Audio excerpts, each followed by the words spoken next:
NASA had a really interesting backup plan just in case the Apollo program completely fell apart. Just stick the Gemini spacecraft on a lander and put that on the moon.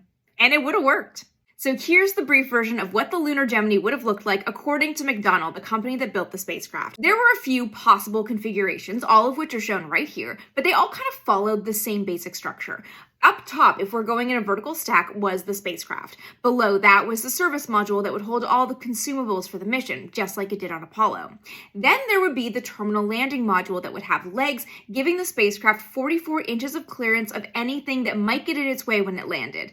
And below that was the retro module. This was the big engine module that would slow it down into lunar orbit and be jettisoned before the landing. Like the Apollo program, every piece of the puzzle was designed to be thrown away as it was used up. The biggest challenge, though, wasn't actually adapting it to land on the moon, it was visibility. If we look at that Gemini vertical stack again, the astronauts are positioned on their back, which means they would be lying on their back relative to the moon when they were landing. So how were they possibly going to see what they were doing? Well, there were a couple of options. One was to use mirrors to give them a view of the moon while they were still lying on their backs.